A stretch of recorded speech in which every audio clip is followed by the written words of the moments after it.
तो आज हम रॉबर्ट कियोसाकी की, आप जानते हैं, काफ़ी प्रभावशाली किताब रही है रिच डैड पुअर डैड।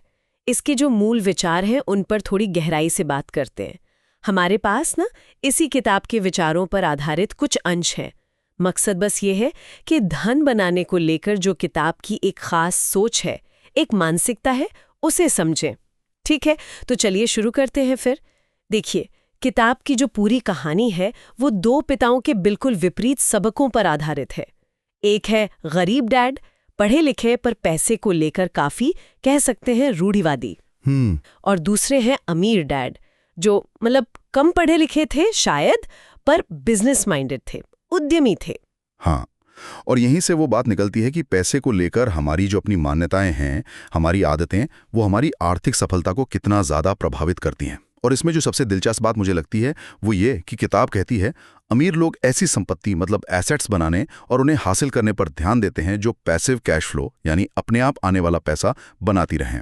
हाँ, मतलब बिना लगातार काम किए पैसा आता रहे। बिल्कुल।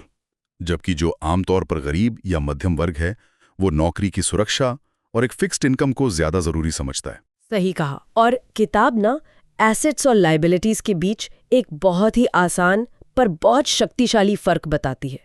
एसेट्स वो चीजें जो आपकी जेब में पैसा डालती हैं, और लायबिलिटीज वो जो आपकी जेब से पैसा निकालती है। ये सुनने में कितना सिंपल लगता है, पर सच में सोचने का नजरिया बदल देता है। बिल्कुल।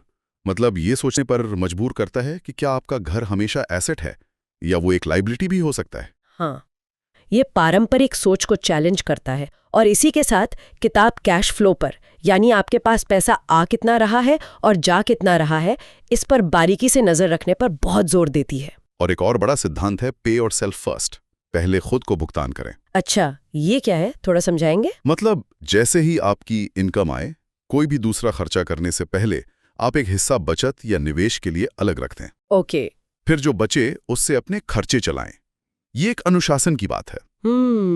ये वाकई में अनुशासन की बात है। हाँ, और इसके अलावा वो फाइनेंशियल लिटरेसी मतलब पैसों की समझ बढ़ाने, सेल्स और नेगोशिएशन जैसे स्किल्स सीखने की बात करते हैं, और कैसे बिजनेस स्ट्रक्चर का इस्तेमाल करके टैक्स बचाया जा सकता है, इस पर भी। हाँ, और किताब उस रैट रेस के बारे में भी बताती है ना, वो चूहा दौड़ जिसमें ज्यादातर लोग आप और हम जैसे फंस जाते हैं। बिल्कुल। कि इनकम बढ़ती है तो खर्चे भी बढ़ जाते हैं, और इंसान बस घूमता रहता है उसी चक्कर में, कभी फाइनेंशियली फ्री महसूस ही नहीं कर पाता। सही कहा, ये बहुत बड़ा पॉइंट है। यहाँ बात वाकई दिलचस्प हो जाती है।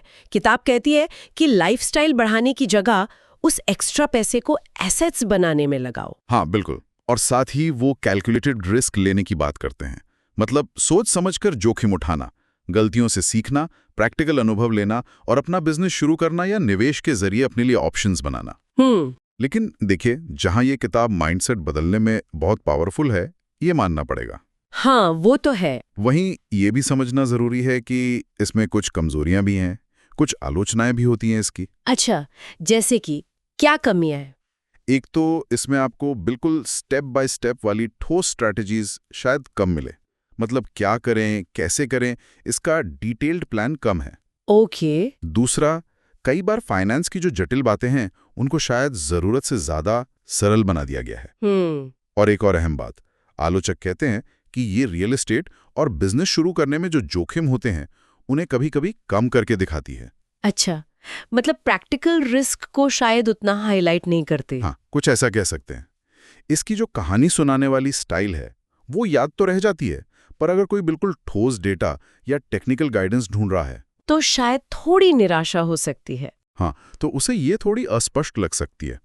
अब सवाल ये उठता है कि इस किताब से मिली जानकारी का सही इस्तेमाल कैसे किया जाए। तो मतलब सार क्या है, निचोड़ क्या है इसका? मुझे तो ऐसा लग रहा है कि रिच डैड पुअर डैड का जो मुख्य संदेश है वो पैसे के बारे में हमारी सोच को बदलना है। बिल्कुल। सिर्फ तनख्वाह पर फोकस करने के बजाय एसेट्स बनाने और उनसे आने वाले कैश फ्लो पर ध्यान देना। एकदम सही कहा आपने।